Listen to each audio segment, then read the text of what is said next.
개편을 맞아서 청취쇼가 준비한 새로운 코너, 여의도와 서초동을 누비는 법조 전문 기자들이 풀어준 취재노트, 이름하여 법과 사는 남자, 줄여서 법사남. 앞으로 이 정치쇼와 함께할 두 분의 법사남 소개해드립니다. 권영철 전 CBS 대기자, 임찬종 SBS 법조 전문 기자와 함께합니다. 안녕하세요. 네, 안녕하십니까. 네. 불러주셔서 고맙습니다. 아유, 나와주셔서 감사드립니다. 저 영광입니다.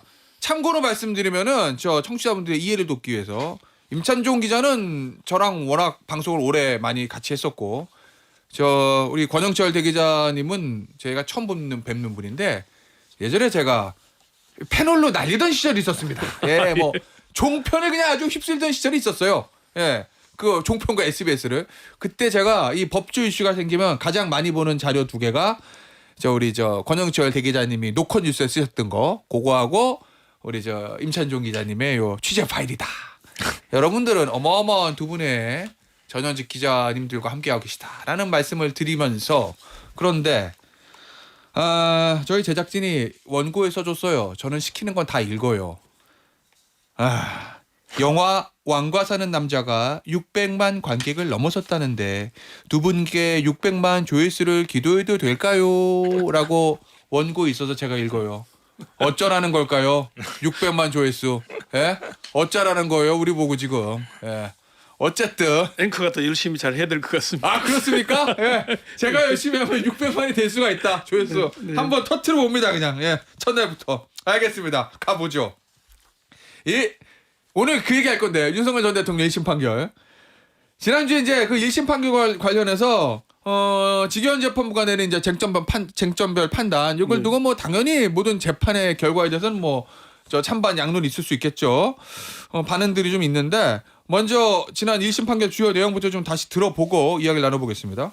아주 치밀하게 계획을 세운 것으로 보이지는 않습니다. 실탄 소지나 직접적인 물리력, 폭력을 행사한 예는 거의 찾아보기 어려웠습니다.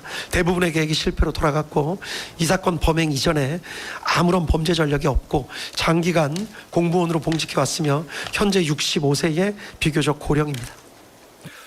내란죄 유죄, 그리고 사형 무기징역 두 개 중에서 선고 최종 형량은 무기징역. 네. 일단 이 결과 총평부터 좀 먼저 짧게 들어보고 이야기 나누겠습니다. 예. 사실 저는 양형 부분을 가지고 크게 문제 삼는 특히나 이제 정치권이나 이런 발언들을 보면서 사형 아니면 무기인데 무기징역이 교도소에서 죽을 때까지 있으라는 거잖아요. 예. 그게 나전형은 아니거든요. 근데 그걸 가지고 이제 문제 삼는 이유에 대해서는 조금 그냥 너무 문제를 삼으려고 하는 것 같다는 생각이 들고요. 다만 직위원 재판장이 그냥 무기징역 선고를 했으면 됐을 텐데 피고인에게 유리한 정황, 이게 뭐 감형이나 감경은 아닙니다. 1심인데 감형 감경은 없잖아요. 그거 설명이 좀 합리적이지 않다. 요 얘기를 좀 이따가 우리 임찬종 기자 얘기 들은 다음에 제가 설명을 좀 해보겠습니다. 임 기자는 어때요? 예, 저는 이제 직위원 재판부가 기본적으로 유죄를 선고하고 무기징역을 선고했는데도 거기서 지금 비판하시는 분들이 있는 것 같아요. 그래서 제가 쭉 반응을 보니까 크게 세 가지 점에서 좀 논란 내지 비판 포인트가 있는 것 같습니다. 비판하시는 분들은요. 첫째는 방금 이제 권영철 선배가 말씀하신 것처럼 이제 양형 부분이 있고요. 둘째는 사실 이 서사 부분이 있는 것 같습니다. 이 판결문에서 이제 중요한 서사 부분에 대해서 동의할 수 없다라는 부분이 있는 것 같고. 그 서사라는 거 왜 비상계엄을 했냐, 이 부분. 왜 비상계엄을 했느냐, 비상계엄 뭐 장기 집권 목적이었느냐, 뭐 이런 등등의 문제. 그리고 세 번째로는 이건 조금 더 약간 전문적인 부분인데, 이제 내란죄 성립의 이제 법리 판단에 있어서 기준을 어떻게 적용했느냐, 요 세 가지에 있어서 좀 이견이 있는 것 같습니다. 하나씩 보죠. 일단 양형 판단.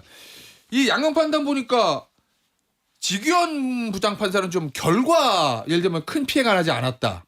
결과에 좀 중점을 둔 것 같고, 한덕수 전 총리한테 23년 선고했던 이진관 부장판사는 이 내란죄 주체, 그러니까 예전에 전두환 내란과 비교했을 때 이거는 위로부터의 내란이기 때문에 더 중하게 처벌해야 된다. 뭐 이런 거 이렇게 좀 기준을 잡은 것 같거든요.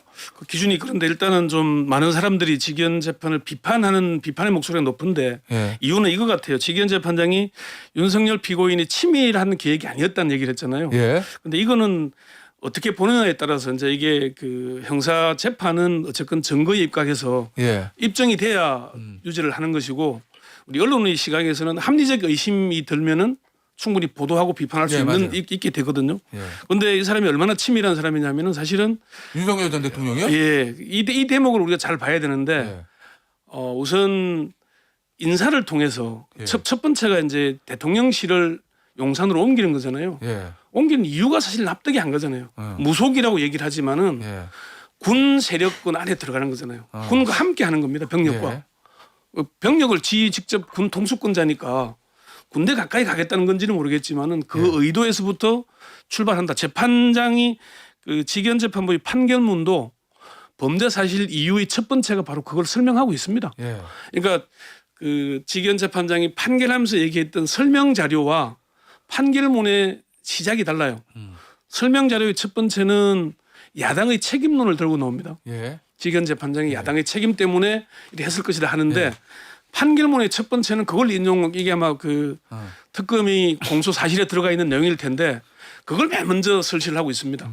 그래서 그런 얘기 그리고 또 인사를 이미 2023년 아. 1년 전에 이미 인사를 하잖아요. 이미 저 중앙고 라인들로 군 수뇌부하고 저 국방부 장관을 딱 교체한 거 정도. 예. 물론 박한수 총장부터 여인영, 예. 곽종건, 이진우를 다 그때 배치를 하잖아요. 문상호까지. 예. 그럼 이런 게 다 그리고 그 다음에 끊임없이 야간 뭐 관저나 예. 안가에서 술 마시고 하면서 계속 가스라이팅을 하고 있잖아요. 나름의 계획이 있었다. 비상대권, 비상조치, 군이 나서야 된다.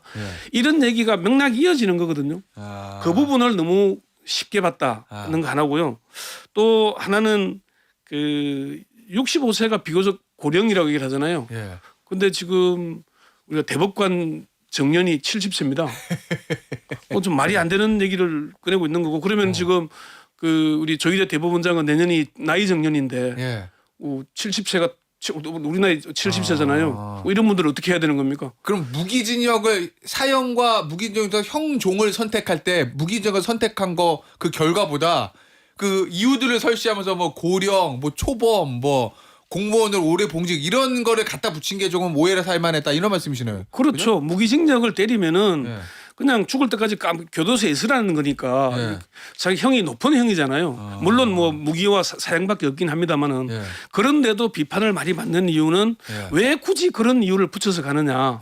그리고 그 아무런 일이 일어나지 않았다 그랬는데 예. 계엄 이후에 예. 그 국회의사당 앞에서 총을 쏴서라도 끌어내라 그러잖아요. 어? 이 사람이 그냥 아무런 폭력을 행사 안 일어났다 그러지만은 예. 그 얘기는 뭐냐? 실탄을 가지고 갔다는 걸 알고 있다는 걸 예. 입증하는 거기도 하고 예. 좀 심각하게 볼 수 있는 내용들이잖아요. 이미 폭력을 예정하는 거잖아요. 예. 그런데 아무도 다치지 않았으니까 그래서 형을 무기를 결과보다? 택한다. 예. 저는 결과는 무기징역 자체가 무거운 행위이기 때문에 예. 뭐 법정 체제형 얘기하는 거는 예. 좀 지나친 것 같고 예. 무기징역도 감형할 수 있잖아요. 예. 그 감경 사유가 있으면은 그렇게 저는 좀 알겠습니다. 봤습니다. 네. 임찬종 임 기자는 어떻게 봤어요? 이 형량 정한 거? 그 양형에 대해서 아까 뭐 방금 말씀하셨지만 예. 기본적으로 그 사형과 무기징역 중에 법정형은 돼 있지만 예. 이게 정상 참작 감경할 경우에 뭐 무기징역이나 사형에서 유기징역으로 이제 예. 감경을 할 수도 있습니다. 근데 예. 이제 직기현 재판부가 그건 유리한 정상을 이제 피고인한테 불리한 정상, 그다음에 피고인한테 유리한 정상을 다 판결문 등등에 서실을 하면서도 예. 이제 정상 참작 감경하지 않았다는 거는 결과적으로 그 불리한 그 유리한 정황이 뭐 여러 가지 이유를 댔지만 그렇게 불리한 정황을 압도할 만큼 한마디로 유리한 정황을 봐서 형을 좀 깎아줄 만큼에 되지 않는다라는 판단을 했다고 볼 수 있거든요. 예. 근데 다만 말씀하신 것처럼 이제 그 유리한 정황을 쓸 때 그 이걸 과연 유리한 이런 사실이 있다라고 볼 수 있느냐 이런 부분에 대해서 이견을 가지신 분들이 있는 것 같습니다. 그리고 형량 있었고 그 다음에 앞서 임 기자가 얘기했던 게 중에 하나 더 있던 게 서사 문제 네. 얘기했잖아요. 네. 그건 뭐예요? 그러니까 서사라는 게 그러니까 쉽게 얘기하면 그 여기서부터 설명을 해야 될 것 같아요. 이제 예. 맨 처음에 이 사건을 내란 우두머리 혐의로 기소를 한 거는 이미 좀 많은 분들이 잊고 있지만 사실은 검찰에서 기소를 했습니다. 예. 검찰에서 기소를 했다가 이제 특검에서 이제 내란 특검이 출범을 하면서 예. 특검에서 공소장 변경을 하거든요. 공소장 변경을 하면서 계엄의 동기라든가 어떤 계엄의 준비 기간이나 이런 부분이 그리고 계엄의 목적, 궁극적인 목적 이런 것들을 상당 부분 공소장 변경을 합니다. 특검이. 특검이. 그러면서 이제 계엄의 준비 기간은 이제 대표적으로 2023년 1월 그러니까 개엄한 1년 2개월 정도 전부터 뭐 10월, 준비를 했다. 10월. 2023년 죄송합니다. 10월 2023년 10월 정도부터 그다음에 뭐 이제 계엄의 목적도 이게 장기 단순히 그냥 한번 하려고 했던 게 아니라 장기 집권을 목적으로 했다. 근데 이런 부분을 다 인정을 안 했거든요. 그러니까 이런 부분 근데 이런 부분은 사실 엄밀히 말하면은 내란죄 유무죄가 성립되는 지하고는 아주 직접적으로 좌우하는 쟁점이나 어떤 사실관계라고 보기는 어렵습니다. 뭐 그것들이 기본적으로 왜냐하면 지금 그거 아니어도 지금 내란죄가 인정이 됐고 사실 이런 부분들이 강화되기 전에도 이미 검찰은 내란죄 혐의로 기소를 했거든요. 이제 그 내란 우두머리 혐의로 기소를 했죠. 그렇기 때문에 이게 제가 이제 서사라고 말씀드리는 게 다만 이 부분이 유무죄 판단에 있어서 쟁점되지 않지만 이게 정치적 역사적 판단에 있어서는 굉장히 중요하게 작용할 수 있는 부분이거든요. 사람들 궁금하죠. 왜 도대체 계엄을 했을까? 궁금하고 또 이게 그 어떤 정치적 역사적 평가에서 어떤 점을 좌우할 수 있는 부분이죠. 이게 사법적 평가하고 좀 더 다른 영역이지 않습니까? 근데 그것을 특검이 기소한 그런 어떤 특검의 강화된 서사를 이제 직위원 재판부는 인정 안 한 거죠. 근데 이런 부분도 사실은 그러니까 어떤 특검이 새로 밝혀낸 사실이라든가 강화된 서사를 판결문을 통해서 인정받고 역사적인 공식적 문서를 남기고 싶었던 사람들 입장에서는 그런 부분도 불만이 있을 수 있는 거죠. 예. 그 특검이 지금 항소했죠. 특검이요. 항소하진 않는 항소하기로 어제 결정한 거. 아직 항소장 제출 안 했는데 결정은 항소하기로 했다. 근데 이제 그러면 이제 유죄니까 양형부당할 거 아니에요. 사실 오인과 양형부당 이렇게 이제 표현을 사실 오인과 양형부당. 그러면 이제 사실 오인 중에서 저 부분을 얘기하는 것 같거든요. 그러니까 임 기자가 지적했던 그 서사 특검의 주장 그거를 직위원 재판과 받아들이지 않은 부분이 서사로 설명을 잘 하셨는데 근데 요런 대목 같아요. 직위원 재판부는 그 임찬종 기자 얘기한 대로 결과물 그러니까 내란을 언제 했느냐 요거 이제 그 내란을 결행한 시기 요게 12월 1일이다 얘기를 하는데 날짜로 봐도 11월 30일 날 윤석열, 김용현, 여인영 세 사람이 관저에서 5시간 가까이 수기를 합니다. 밤 11시까지. 이때 사실 모든 게 결정이 됐던 게 아닌가. 11월 30. 11월 30. 그래서 12월 1일 되면은 여인영과 김용현이 구체적 지시를 하기 시작해요. 부하들에게. 뭐 그런 걸 봐야 되는데 그 직위원 재판부의 미스는 비상계엄을 결정한 날 여기만 포인트를 잡아서 내란이라고 얘기를 하는 것이고 그래서 우발적 계엄이다라고 붙이는 거잖아요. 그리고 그런데 실제 이제 계엄이라는 게 그 물론 뭐 아래로부터의 계엄은 뭐 사람도 모아야 되고 논의를 오래 합니다만은 그 친위 쿠데타는 모든 권력을 대통령이 쥐고 있잖아요. 군 통수권도 가지고 있고 그러니까 이 사람이 내심을 언제부터 정했느냐 이걸 봐야 되는데 그게 이제 방금 특검의 서사로 얘기했던 게 최소한 2023년 그 군 장성 인사 특검의 시각 박안수, 여인영, 곽종건, 이진우를 배치하면서부터 이미 본격화됐다라고 보는 게 최소한 이렇게 보는 것이고 제가 그 판결문 직위원 재판부의 판결문을 쭉 읽어보다 보니까 아무리 늦게 인정하더라도 10월 1일 국군의 날 행사 이후의 만찬 때 이때부터 본격화된 게 아닌가 최소한 이 정도까지는 봐줘야 됐는데 아무도 인정하지 않고 단지 우발적이다 이렇게 봤던 거예요. 그래서 특검이 이제 항소를 한 거라는 거고. 네, 그러니까 우발적으로 보는 게 사실은 여기가 이제 포인트가 있는 것 같습니다. 왜 그러냐면은 우발적이라는 얘기는 책임이 어디에 있습니까? 야당이 있는 거잖아요. 탄핵을 추진하는. 근데 그래서 욱해서 했다. 사전 모의를 인정하게 되면은 장기 집권을 겨냥하고 이게 그림을 그린 거구나. 빅픽처 큰 그림을 그리고 있었구나 이 사람이. 진짜 정치적으로 완전 다르네요. 그죠? 그래서 이게 달라지는 것 아닌가. 그 판결문과 설명 자료를 보니까 설명 자료는 제가 보니까 직위원 재판장이 대국민보다는 좀 뭔가 눈치를 많이 보는 것 같아요. 그래요? 눈치를 보면서 이런 내란 세력 쪽 눈치도 보고 이쪽 야당과 이 내란을 바라는 국민 쪽 눈치도 보고 하면서 그걸 나름 조율하려고 애를 쓴 것 같은데 그게 너무 표시가 나는 것 같아요. 그래서 좀 비판을 많이 받고 있지 않느냐. 알겠습니다. 하나 더 있잖아요. 임찬종 기자가 뽑았던 포인트. 어떤 뭐 비상계엄과 내란. 그거는 이제 법리적인 건데 사실은 이제 이 아까 말씀드렸던 서사나 양형 부분도 이제 그 당연히 항소를 앞으로 할 거라고 하니까 특검에서 항소의 이유가 되겠지만 이 법리적인 부분이 어떻게 보면은 가장 어떤 재판을 진행함에 있어서는 중요한 포인트가 될 수 있을 것 같습니다. 왜냐하면은 이제 특검에서는 이제 나중에 의견서를 통해서도 명확하게 어떻게 주장을 했냐면 비상계엄 선포라는 거는 기본적으로 그 자체로 국민의 기본권과 헌법과 법률의 통상적인 기능을 정지시키는 이거 어떻게 기능을 하기 때문에 그런데 그런 권한을 대통령에 준 거는 그런 권한을 아주 실체적 절차적 요건이 맞을 때만 사용하라고 준 거다. 그런데 실체적 절차적 요건을 맞지 않은 상황에서 그 비상계엄 선포권을 활용한 거면 그 자체로 내란 행위가 된다. 국헌 문란 목적을 가진 폭동 행위가 된다라고 봤는데 이진관 재판부도 혹시 그렇게 봤어요? 아니요. 이진관 재판부나 그 앞에 이제 그 이상민 전 장관 관련된 재판부는 거기는 이제 그 부분에 대해서 명시적 왜냐하면 거기는 사실은 이제 내란 우두머리혐의나 내란죄에 대한 게 이제 본격적인 판단을 한다기보다는 전제 사실로서 판단한 거기 때문에 알겠어요. 예. 이 지기현 재판부처럼 정말 1000페이지가 넘는 판결문을 통해서 관련 쟁점을 다 하나하나 따졌다기보다는 핵심적인 부분을 짚고 넘어갔다고 볼 수 있고 근데 여기서는 이 지기현 재판부는 바로 이 쟁점에 대해서 한마디로 비상계엄을 잘못 그러니까 조건이 안 맞는데 비상계엄을 선포하면 곧 내란이다라는 특검의 주장을 받아들이지 않았습니다.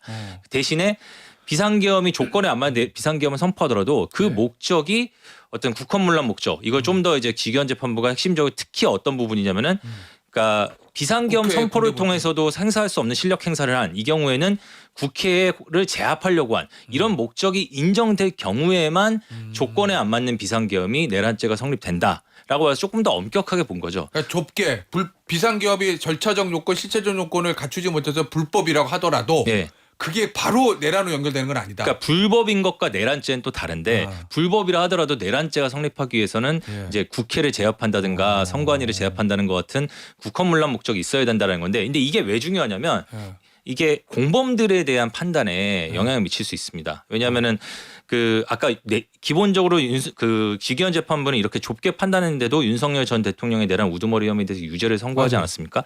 그런데 문제는 공범들의 경우에는 이 내란죄의 공범에서 제일 중요한 쟁점은 이 우두머리는 결국 그 우두머리 혐의를 받고 있는 사람은 윤석열 전 대통령이고 가장 가까이에서 이 사람을 이제 보좌한 사람은 김용현 전 국방부 장관인데 이 사람들이 주동자로 봤을 때 이 사람들이 국헌문란 목적을 갖고 있었는지를 이 같이 거기에 가담한 사람들이 언제 어떻게 인식했는지가 제일 중요하거든요. 근데 비상계엄이 불법이면 곧바로 내란죄가 성립한다 그러면은 딱 봤을 때 이 비상계엄이 누가 봐도 절차적 실체 요건에 안 맞는데 비상계엄을 선포했어.